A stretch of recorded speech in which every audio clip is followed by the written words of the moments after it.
Fíjense bien en estas imágenes. Estos hombres que vemos filmándose los unos a los otros pronto estarán muertos, pero ellos no lo saben, aún tienen esperanzas. Estamos en el verano de 1944 y toda Varsovia ha respondido al llamamiento a rebelarse. La población se ha echado a las calles construyendo barricadas y desafiando a los nazis. Los aliados están al caer, o eso cree la gente.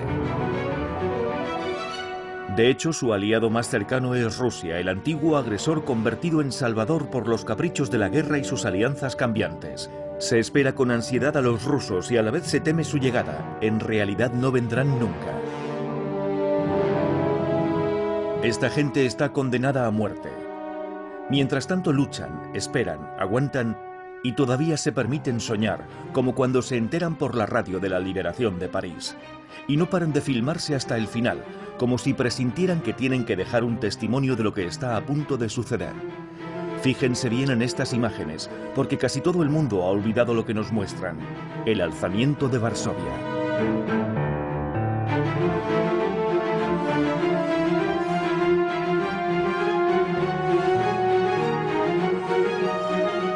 Morir por Varsovia. Como ocurre a menudo, el final estaba anunciado desde el principio.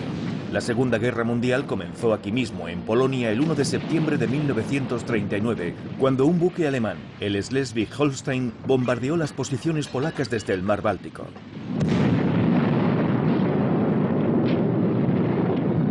A los 2 días, Francia y Gran Bretaña respondieron declarando la guerra a Alemania. Inmediatamente los habitantes de Varsovia salieron a las calles para celebrar que estaban en guerra. Escoltaron a su ministro de Asuntos Exteriores hasta la embajada británica. La multitud, animada a la par que seria, creía que el enemigo estaría pronto arrinconado y derrotado. Era solo cuestión de días. En el frente se rumoreaba que los franceses atacarían el 15 de septiembre. Así que los soldados polacos hicieron todo lo posible por frenar el avance alemán y ganar tiempo. Pero ya entonces su destino estaba escrito. En las líneas francesas no estaba ocurriendo nada. Es lo que se dio a conocer como la Guerra de Broma, que dio tiempo a Alemania para engullir Polonia antes de atacar a los demás países. Las divisiones blindadas alemanas no tardaron en dirigirse hacia Varsovia.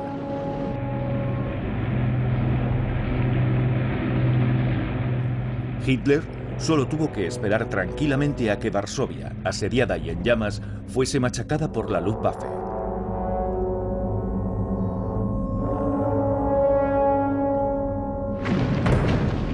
La gran ciudad eslava era un obstáculo en la expansión del imperio alemán, y eso obsesionaba a Hitler. No podría aguantar indefinidamente.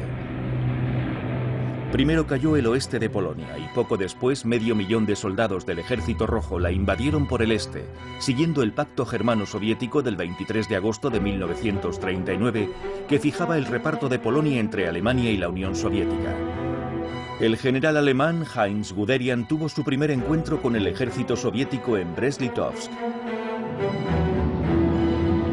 Los tanques de la Wehrmacht y el Ejército Rojo desfilaron juntos ante la mirada de los oficiales rusos y alemanes. Una vez más en su historia, Polonia desaparecía del mapa. Estos prisioneros polacos son todos soldados y oficiales a punto de ser enviados al Gulag y posiblemente ejecutados.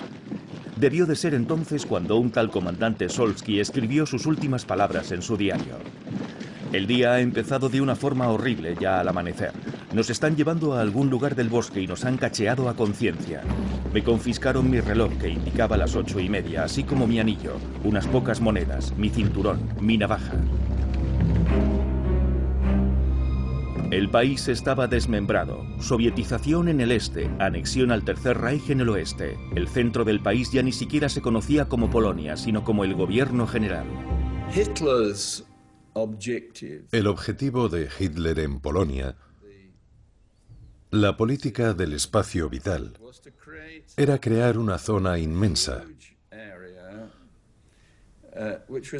que no solo estuviera bajo el control de los alemanes, sino que estuviese enteramente habitada por alemanes.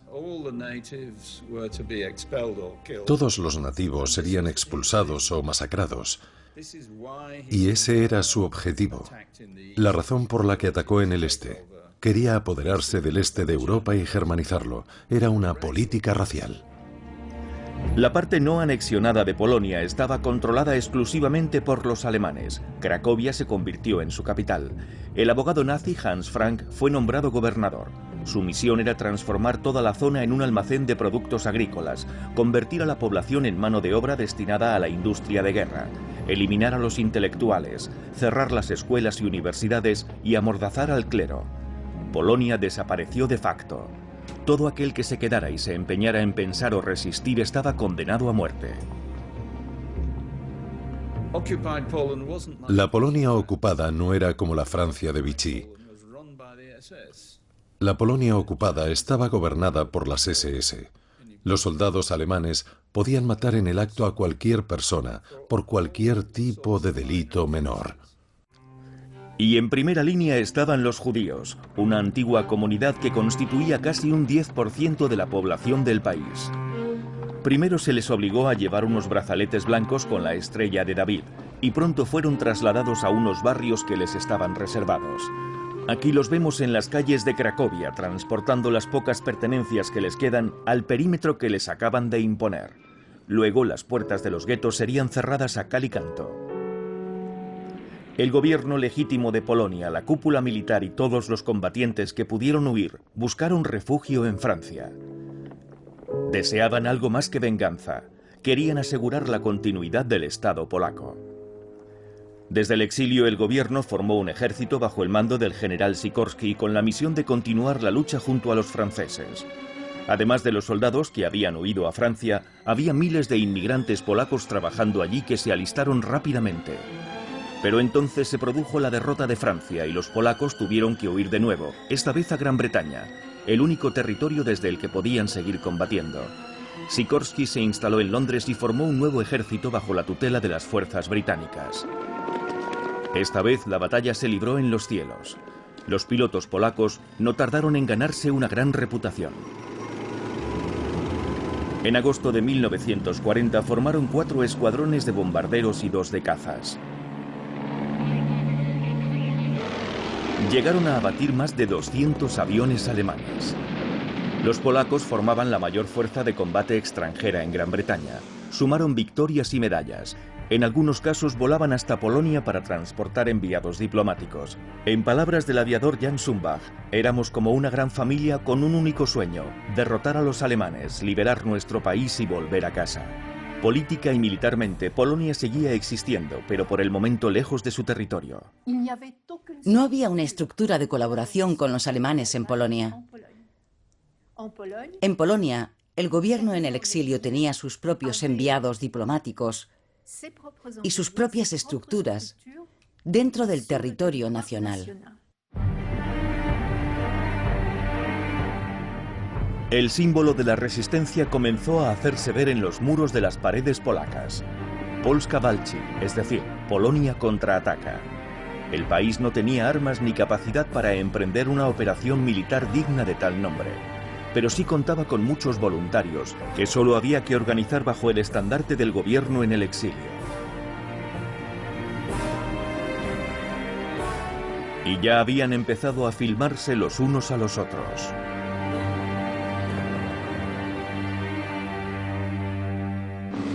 Con gran efectismo, el 22 de junio de 1941, Hitler lanzó la Operación Barbarossa con la orden de atacar a la Unión Soviética, rompiendo así el pacto germano-soviético. Rusia se convirtió de facto en una de las naciones aliadas en guerra contra el nazismo. Son los aliados de nuestros aliados, decían ahora los polacos sobre la Unión Soviética.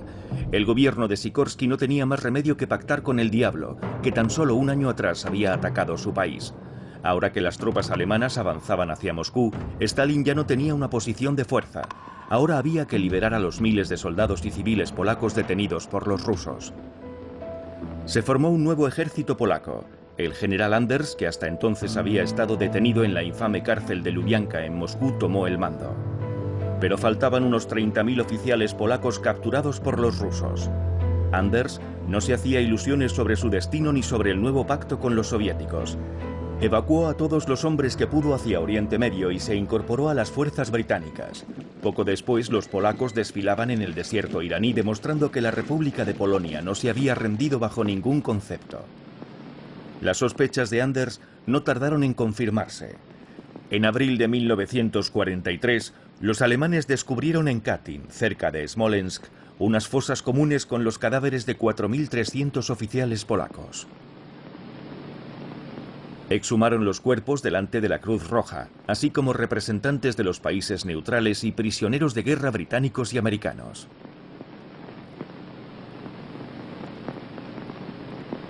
El estado de descomposición de los cuerpos permitió establecer la fecha de su muerte, producida cuando la zona estaba bajo control soviético.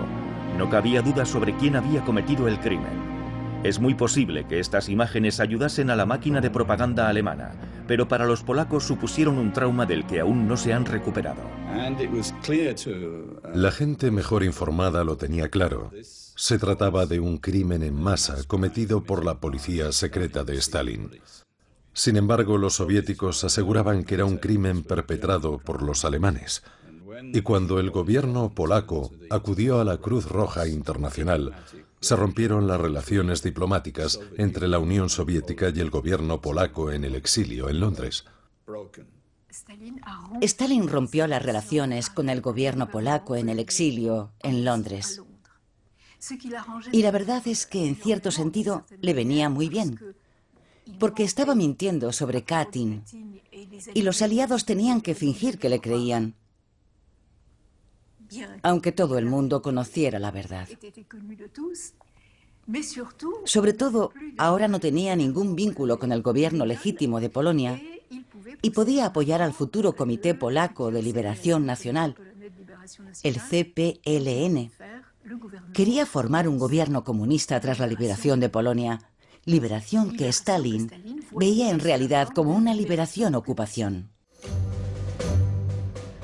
Sikorsky comprendió que la entente entre las tres grandes potencias, Estados Unidos, la Unión Soviética y Gran Bretaña, estaba aislando a Polonia y jugando a favor de Stalin.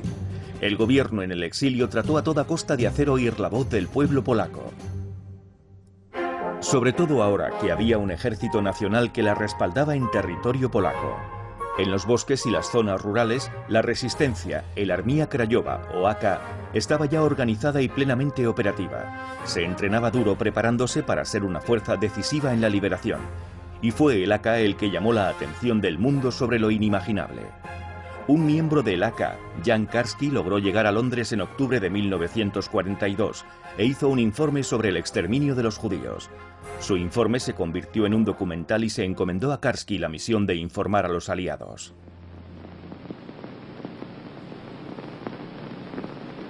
Antes de abandonar el país se había introducido en secreto en el gueto de Varsovia.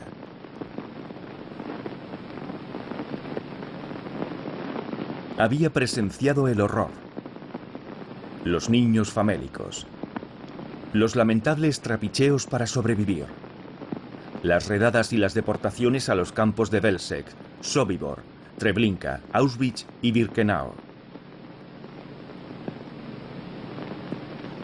Para cuando Karski se reunió con Roosevelt en julio de 1943, el gueto de Varsovia ya no existía. Había sido destruido tras el alzamiento de abril. Los que quedaban no habían luchado con la esperanza de escapar. Habían preferido luchar y morir ahí mismo antes que en las cámaras de gas. Pero por el momento el único objetivo era ganar la guerra. En el frente occidental tenían lugar los primeros desembarcos aliados en Italia, y en el este los soviéticos avanzaban rápidamente. De hecho, cuando los líderes de las tres grandes potencias se reunieron en Teherán, Stalin volvía a estar en posición de fuerza, y Roosevelt y Churchill le dieron rienda suelta en el este. El sacrificio de Polonia se daba por supuesto. El líder polaco, el general Sikorsky, había muerto varios meses atrás en un misterioso accidente de avión en Gibraltar. Su funeral en Inglaterra parecía marcar el fin de una era y no presagiaba nada bueno para el futuro. Al mismo tiempo, la Unión Soviética se apresuraba en construir una estructura comunista polaca. El núcleo del futuro gobierno comunista ya estaba formado, la Unión de Patriotas Polacos. Su tarea era hacerse poco a poco con el poder en el país a medida que fueran avanzando las tropas soviéticas. Los tanques del Ejército Rojo ya se estaban adentrando en Polonia. Los planes de Stalin empezaban a cobrar forma.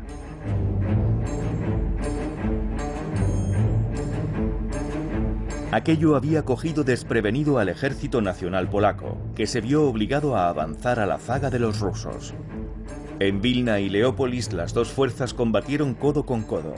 Pero en cuanto terminaron las hostilidades, la NKVD, la policía política soviética, desarmó a los combatientes polacos para luego deportarlos o ejecutarlos.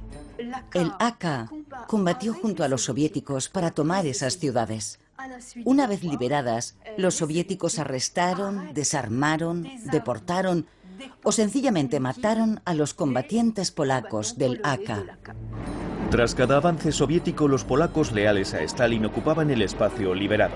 Un gobierno prosoviético fue instaurado en Lublin el 22 de julio de 1944. Los soviéticos alcanzaron las afueras de Varsovia. ¿Acaso los alemanes se verían desbancados sin más por los soviéticos? Para el Ejército Nacional era imprescindible intervenir. Según los informes de inteligencia de Stalin, el AK estaba preparado y listo para empezar la batalla. La situación era pura dinamita. El 25 de julio de 1944, en Londres, el primer ministro en el exilio que había sustituido a Sikorsky, Mykolaichik, convocó urgentemente a su gobierno y se autorizó al comandante del Ejército Nacional, el general Komorovsky, a lanzar una ofensiva para liberar Varsovia. La orden del alzamiento emanó legalmente del gobierno en el exilio.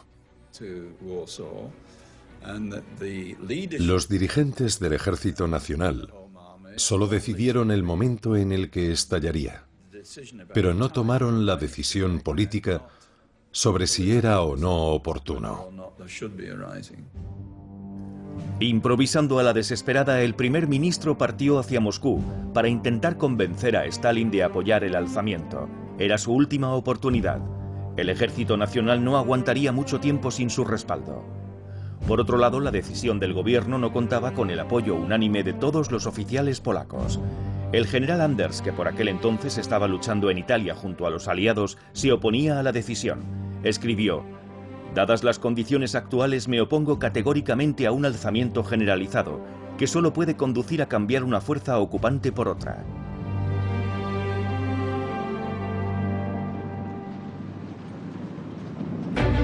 Pero Varsovia no podía esperar a comenzar la lucha. El martes 1 de agosto a las 5 de la tarde, el comandante general Bor Komorovsky anunció la hora V, dando así comienzo a la insurrección armada. Así lo recuerda el coronel Monter. A los pocos minutos las calles se llenaron de grupos de jóvenes ataviados con sudaderas y botas. De pronto la ciudad parecía muy diferente. Las mujeres y los ancianos se habían esfumado, cediendo su sitio a estos jóvenes que esperaban con las manos en los bolsillos, como si fuesen a salir de paseo por el bosque. Lo primero que tenía que hacer el Ejército Nacional cuando estalló el levantamiento era conseguir armas de los alemanes. Durante el alzamiento, los soldados del Ejército Nacional llevaban cascos alemanes pintados de rojo y blanco para demostrar que eran polacos. Es algo que podía resultar confuso para quienes no estaban al tanto, porque parecían unidades alemanas. En realidad, solo habían robado armas y uniformes del arsenal alemán.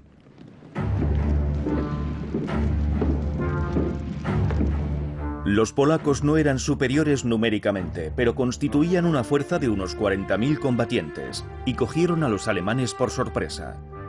Mientras estallaba el levantamiento, los alemanes se atrincheraron en unas 40 posiciones, manteniendo el control de los puntos estratégicos como las estaciones, los aeródromos y los puentes. Durante los primeros días del conflicto murieron unos 2.000 insurgentes.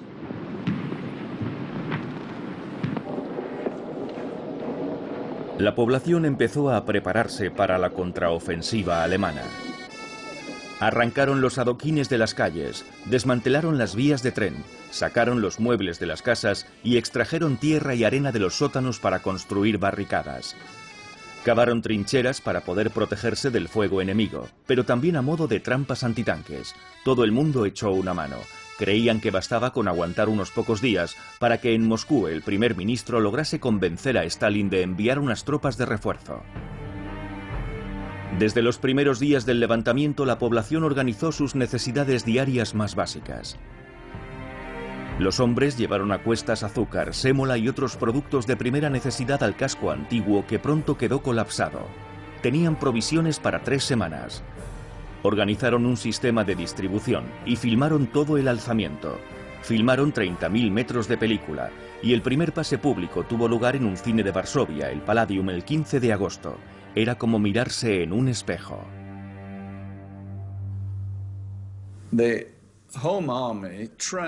El Ejército Nacional se había organizado y entrenado durante varios años antes de 1944. Eran 300.000 personas. Solo disponían de armas ligeras, pero tenían una organización clara. Una cadena de mando formada por oficiales y soldados rasos y una buena disciplina. La resistencia que se había movilizado desde el principio de la ocupación alemana estaba lista. Tenían sus escuelas e instructores que enseñaban las habilidades necesarias para matar. En Varsovia había legiones de voluntarios listos para el combate, pero no suficientes armas. El AK llevaba 4 años sin recibir provisiones de los aliados y había aprendido a servirse del enemigo y a fabricar sus propias armas. Los talleres aumentaron su producción, produjeron cientos de versiones polacas de las armas de fuego más conocidas. Reciclaron proyectiles y bombas que no habían estallado. Construyeron morteros y lanzamisiles improvisados, usando los muelles de los amortiguadores de los coches. Confeccionaron granadas y usaron cañerías domésticas para fabricar cañones.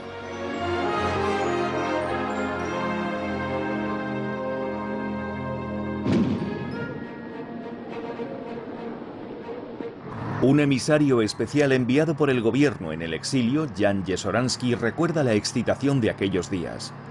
De repente apareció en la lejanía un tanque que habíamos robado a los alemanes, conducido por nuestros soldados. Habría estado dispuesto a dar mi vida solo por presenciar ese momento.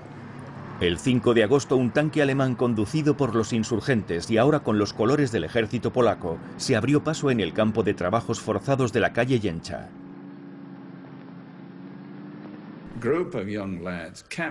Un grupo de chavales capturó un tanque alemán. Se introdujo en un campo de concentración, disparó a las torres de vigilancia de las SS y liberó a varios cientos de prisioneros judíos. La mayoría de estos, como cabía esperar, se alistaron en el Ejército Nacional.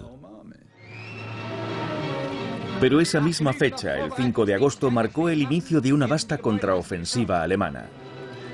Las unidades de las SS avanzaron hacia el oeste por las calles Volska y Gorchevska. Estaban dispuestas a obedecer al pie de la letra las órdenes de arriba. Varsovia podía servir de ejemplo y empezó la masacre.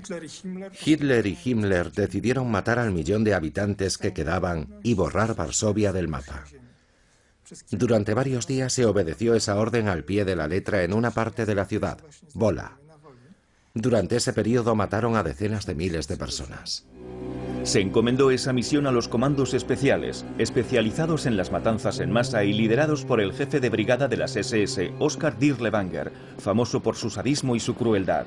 Sus hombres y él violaron, torturaron, asesinaron y quemaron a hombres, mujeres y niños sin dejar un solo superviviente. Solo el 5 de agosto murieron 15.000 personas. El día siguiente se saldó con el mismo número de víctimas. A veces les hacían sujetar maderos que arrancaban de las vallas para que cada cuerpo ejecutado tuviera su trozo de madera y así ardiera más fácilmente. Tras la guerra, se desenterraron más de 10 toneladas de cenizas humanas en esa parte de Varsovia. Una mujer llamada Jakubowska recordaba así los acontecimientos de la calle Gorchevska. Los alemanes prohibieron salir a la calle a la gente e incendiaron sus casas. El que se atrevía a salir era abatido en el momento. Quemaron viva a la gente, algunos se tiraban por la ventana. Y la señora Slayeta de la calle Volska podía oír a los soldados alemanes caminando entre los cadáveres. Uno se acercó al cochecito del bebé de mis vecinos y le disparó. Más adelante se canceló la orden. porque los alemanes no podían llevar a cabo las operaciones militares y el exterminio al mismo tiempo. Era un caos logístico. Las unidades blindadas toman posiciones frente a estas viviendas. El general de las SS, Erich von den Bach, tomó el mando de las operaciones. Reunió a todas las unidades alemanas para impedir el acceso al río a los insurgentes. Un cuerpo punitivo reforzado por la llegada de unidades blindadas luchó contra ellos. Los alemanes dieron a los civiles unas horas para huir. Querían acabar con esa pequeña banda de resistentes polacos cuya obstinación parecía presagiar la derrota de los alemanes. Pero el Ejército Nacional lanzó una serie de operaciones defensivas muy contundentes. Los alemanes descubrieron que el AK estaba dispuesto a todo y se volvieron muy prudentes. Mientras la resistencia no dejó de filmar, las cámaras observaban el avance de los tanques alemanes como miras telescópicas de un rifle, dejando constancia de esta lucha tan desigual. Sin embargo, detrás de las barricadas los resistentes aguantaban, y pese a enfrentarse a una destrucción inminente, eran capaces de ver las cosas con humor. Un combatiente llamado Stanislas Likiernik recuerda: aún no sé cómo, pero dos chicas de unos 20 años consiguieron recorrer 2 o 3 kilómetros hasta el Hospital de los Caballeros de Malta, cargando conmigo un hombre de 60 kilos. Allí me encontré con un hospital real, con unas monjas haciendo de enfermeras, pero también con un montón de chicas guapas que se habían apuntado a la resistencia para ayudar. No se me estaban curando bien las heridas. Mi amigo Svilut, un estudiante de 5º año de medicina, me atendía lo mejor que podía. Un día pidió ayuda a un doctor veterano, un judío griego de Tesalónica al que habíamos liberado en Stavki. Como Svilut y el otro médico no hablaban el mismo idioma, vi que se ponían a hablar de mi caso en latín. Resucitaron una lengua muerta para salvar la vida a Likiernik. Los funerales se celebraban en altares improvisados en las iglesias en ruinas. Pronto no dieron abasto.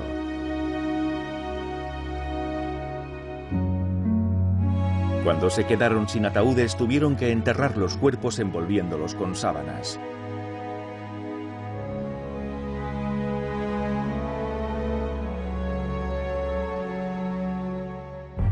El estado de la ciudad era crítico, pero sus habitantes querían mantener a toda costa la apariencia de una sociedad humana con las estructuras de un estado legítimo. Londres instaló una delegación en Varsovia.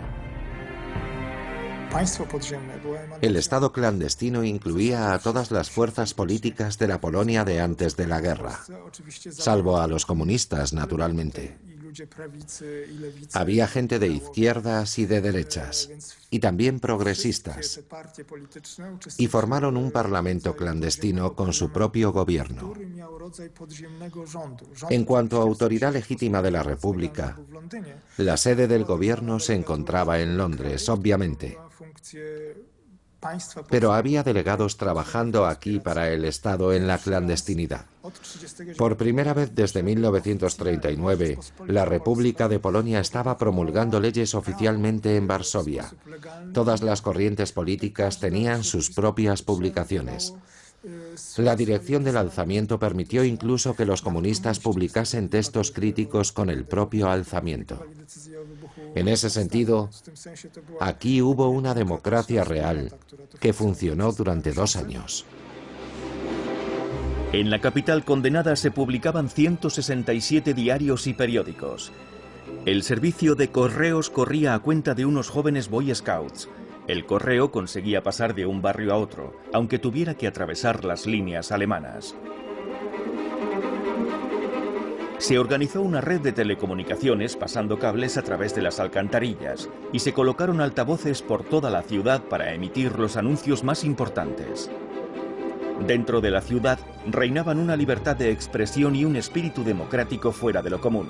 La emisora Radio Relámpago emitía desde informes sobre las últimas batallas hasta llamamientos a la solidaridad, música y poemas patrióticos. Había incluso programas para entretener a los soldados alemanes que trataban en vano de localizar el transmisor.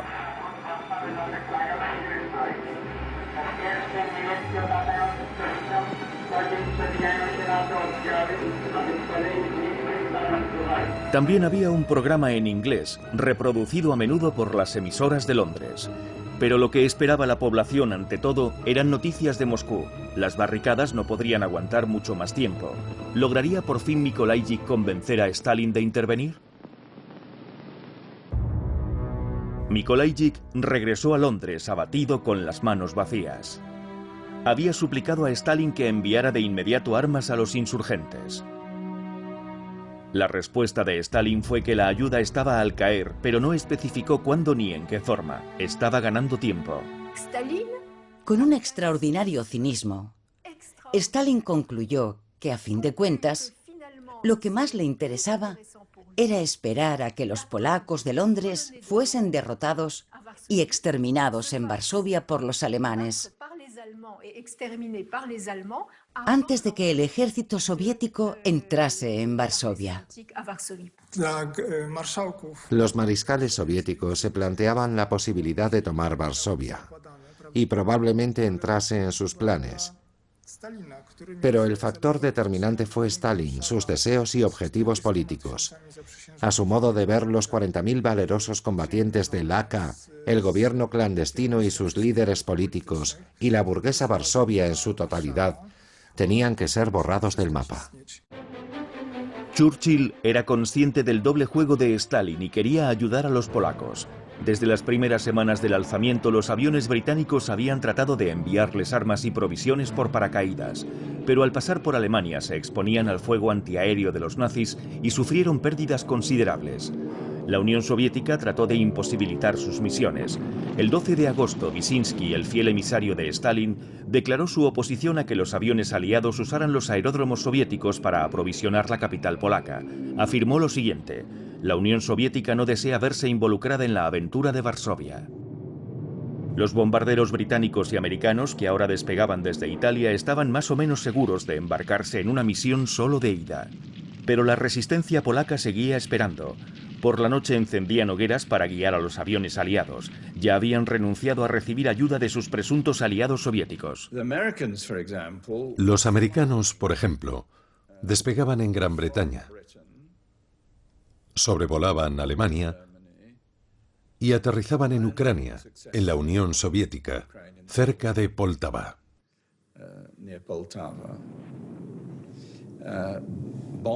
Por el camino bombardeaban Alemania, repostaban en la Unión Soviética, volvían, bombardeaban los campos petrolíferos de Rumanía controlados por los alemanes y regresaban a Londres.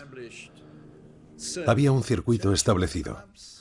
Churchill estaba furioso cuando se enteró de que Stalin se había negado a que sus aviones aterrizasen en la Unión Soviética. Churchill escribió a Roosevelt para quejarse de la negativa de Stalin, que juzgaba muy grave. Una victoria alemana en Varsovia supondría una masacre a gran escala, cuyas consecuencias son imposibles de calcular. Somos naciones al servicio de una causa elevada. Sugirió enviarle un mensaje firmado por ambos. Roosevelt accedió. Creemos que las tres potencias deberíamos intentar salvar al mayor número posible de polacos. Esperamos que envíe inmediatamente provisiones y municiones, o al menos acceda a ayudar a nuestros aviones a hacerlo, rezaba su mensaje. Ahora Stalin no tenía más remedio que reaccionar, y así lo hizo el 22 de agosto. Acusó a un puñado de criminales de estar tratando de tomar el poder en Varsovia y se negó a autorizar que los aviones aliados repostaran en territorio ruso.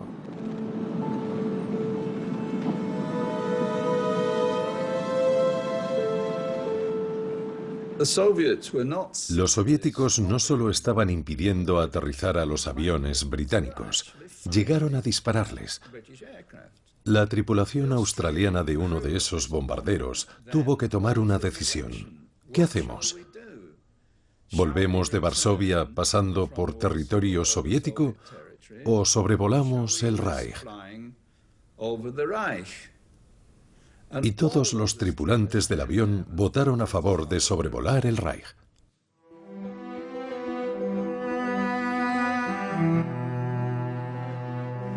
No obstante, las misiones aliadas seguían soltando sus cargamentos a pesar de los riesgos. Sin embargo, se volvieron menos frecuentes. Los resistentes asediados seguían recibiendo los medios necesarios para sobrevivir y contraatacar, pero el tiempo pasaba, aislándolos cada vez más, y los soviéticos seguían sin aparecer. La situación ya prefiguraba el mundo de la posguerra.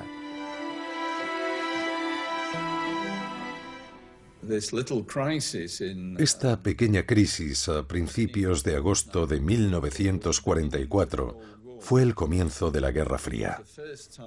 Era la primera vez que los líderes occidentales se daban cuenta de que, contrariamente a lo que pensaban, la Unión Soviética era más bien hostil a los planes aliados y no pensaban ayudarles.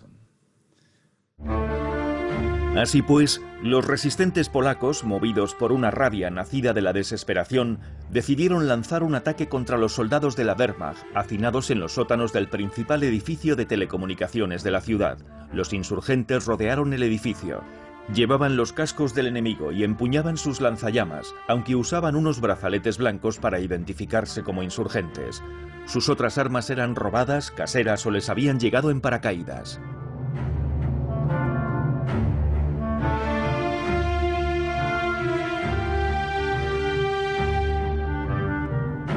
Y ganaron la batalla tras imponerse a los desarrapados nazis.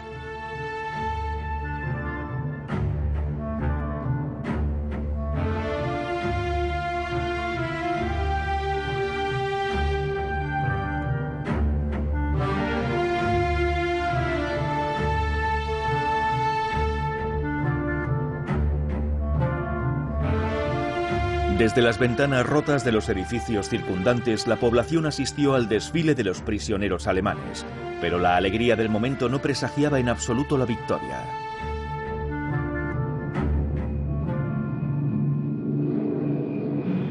¿Cuántas derrotas había costado esa victoria? ¿Cuántas barricadas habían caído? ¿Cuántos seres queridos habían sido enterrados? Para los insurgentes la situación se deterioraba día tras día. Tras sufrir 10 días de bombardeos y ofensivas por parte de los nazis, no quedaba un solo edificio en pie en el casco antiguo, y todos los intentos de los polacos por romper el cerco alemán se habían saldado con una derrota. Tan solo quedaba una solución: escapar bajo tierra. Las alcantarillas ya se usaban para transportar armas y municiones, ahora se utilizaban para evacuar los barrios vencidos. En el espacio de 2 días, más de 5.000 soldados del AK lograron huir así de los alemanes. En palabras de uno de ellos: nos acercamos a la alcantarilla en fila india, nos agachamos y nos arrastramos hacia la entrada. La mayoría no sabíamos que había una escalerilla para descender y nos tiramos sin más. Por suerte no había mucha altura. Empecé a patinar en la oscuridad como los que me habían precedido. Se oía un rumor como de agua en el túnel. El hedor era insoportable. Teníamos que abrirnos paso entre la mierda. Yo agarraba al compañero que tenía delante y el que tenía detrás me agarraba a mí.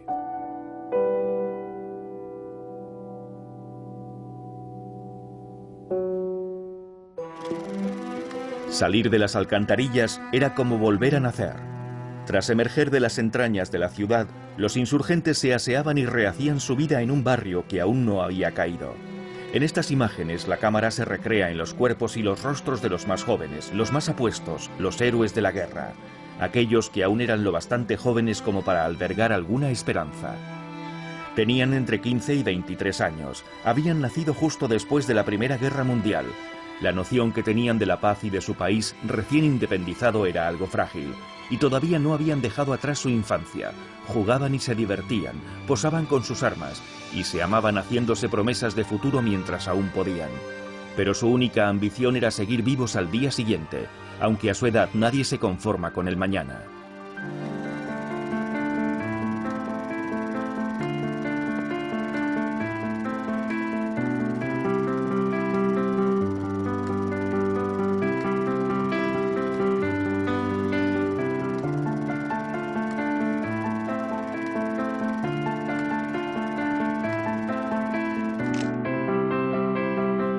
Algunos escribían poemas o canciones que los demás se sumaban a cantar con ellos. El autor de este poema, Kamil Baczynski, murió el 7 de agosto. Sácame esta lúgubre esquirla de vidrio de los ojos, esta imagen de calaveras rodando por los campos de sangre incendiada. Cambia estos tiempos desquiciados. Cubre los ataúdes con el manto del río. Sacúdete del pelo el polvo de la batalla, de estos años de rabia, el polvo negro.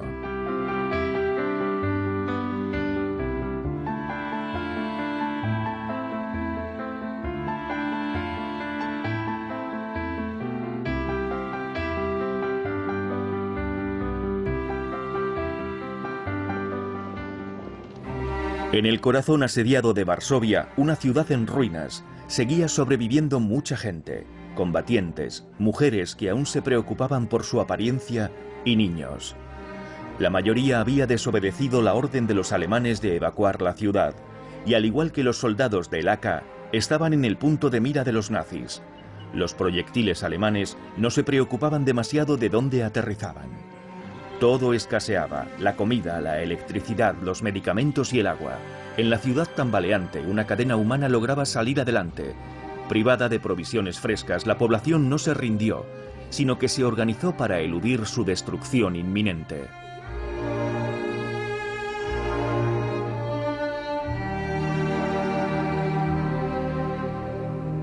Llevaban a sus hijos a espectáculos de marionetas y se resignaron a comerse los caballos destinados a la caballería.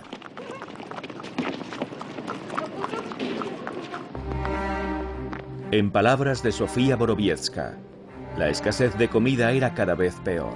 A mis compañeros les sabía a poco la harina hervida con aceite adulterado y empezaron a comer perro. Y prosigue: tuve un sueño increíble en el que estaba a punto de comerme un muslo de pollo. El olor era muy real, como si en cualquier momento pudiera hincarle el diente. Me lo llevé a la boca y justo en ese momento mi hermano me llamó y me desperté.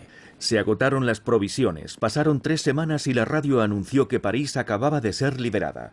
En palabras del combatiente Likiernik, me puse muy celoso cuando me enteré. Quizá ahora los alemanes se rendirían, si no tendríamos que morir aquí en Varsovia unos pocos días después de la liberación de París.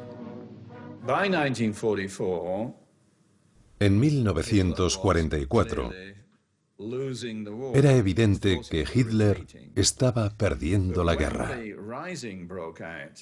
Sus fuerzas se estaban retirando. Pero cuando se produjo el levantamiento de Varsovia, Hitler y Himmler estaban eufóricos, porque esto les daba un pretexto para destruir por completo lo que veían como la raíz de la resistencia al dominio alemán. El autoproclamado levantamiento de Varsovia ha sucumbido en gran medida al fuego alemán. Los alemanes sacaron la artillería pesada y apuntaron su gigantesco mortero de asedio, conocido como Thor, contra la ciudad rebelde. Las pesadas baterías han arrasado manzanas enteras. Están desangrando las defensas enemigas.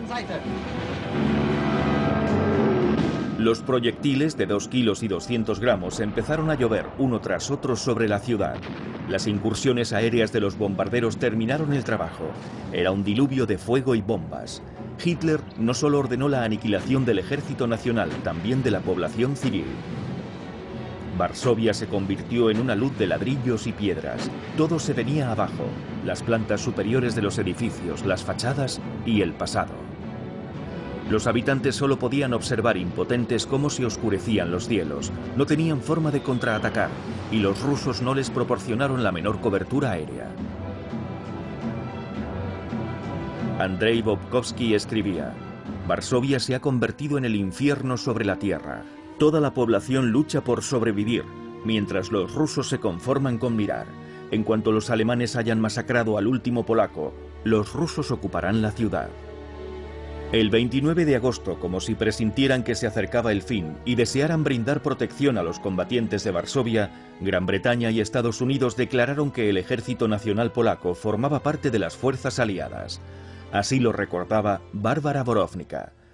Tras un mes de luchas, Londres nos concedió por fin el estatus de combatientes. Yo no entendía nada. Según ellos, ¿qué habíamos hecho todo ese tiempo? ¿Nos veían como un atajo de rebeldes? A partir de ese momento pasábamos a estar protegidos por la Convención de Ginebra. El Ejército Nacional se convirtió en un ejército normal, es decir, en una prolongación del ejército polaco de 1939. Hasta los alemanes, impresionados, aceptaron este hecho, confiriendo al Ejército Nacional el estatus de Cuerpo de Ejército de Varsovia, lo que les autorizaba a encerrar a los insurgentes una vez capturados en campos para prisioneros de guerra. Pero Stalin estaba furioso. se opuso con todas sus fuerzas a la concesión del estatus de beligerante, a lo que llamaba ese atajo de reaccionarios del AK. La resistencia sucumbió una y otra vez a las arremetidas de los nazis. Mientras tanto, las fuerzas soviéticas observaban impasibles, dejando el espacio aéreo completamente a merced de la Luftwaffe.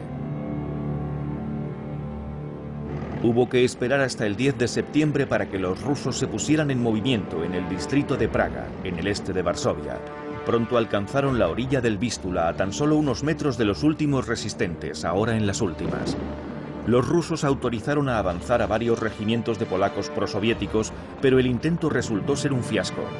Rusos y alemanes se enfrentaron por fin a través del Vístula, mientras los aviones soviéticos soltaron unos pocos paquetes para los resistentes, que apenas hallaron nada en ellos. De esta forma, Stalin pudo aplacar a Churchill y Roosevelt, ambos furiosos por su negativa a actuar. La historia no podría acusarlo de no haber hecho nada. Pero era demasiado tarde. Cuando llegaron a Varsovia, 100 B-17 americanos a los que Stalin había autorizado a repostar en suelo soviético, tan solo trajeron falsas esperanzas. La resistencia estaba a punto de rendirse. La lucha había terminado. Solo quedaban 2 barrios en los que el Ejército Nacional había conseguido mantener unas pocas posiciones. Dentro de la ciudad las cosas se habían deteriorado considerablemente. Sumida en un crepúsculo interminable, la ciudad parecía contener más muertos que vivos. En 62 días habían perdido la vida cerca de 180.000 personas.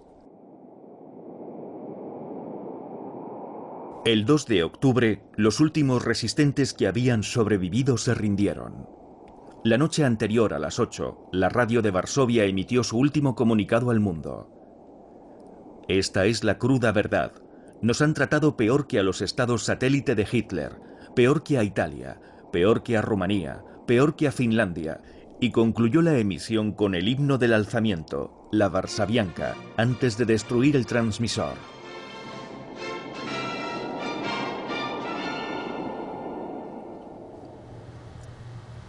Tadeusz Borkomorowski firmó el documento de rendición en presencia del general alemán von den Bach. El acuerdo estipulaba que los soldados del Ejército Nacional estarían amparados por la Convención de Ginebra y que los civiles serían tratados con compasión.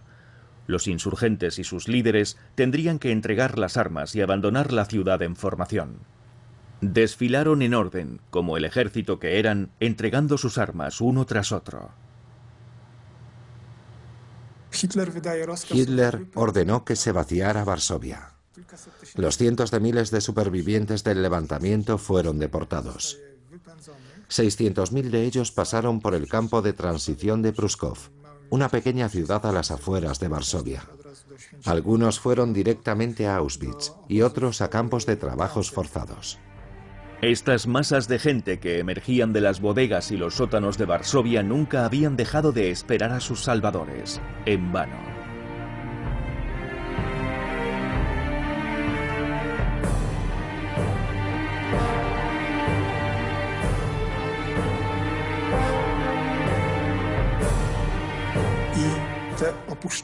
Saquearon metódicamente zonas enteras de la ciudad, barrio por barrio, tras expulsar a sus habitantes.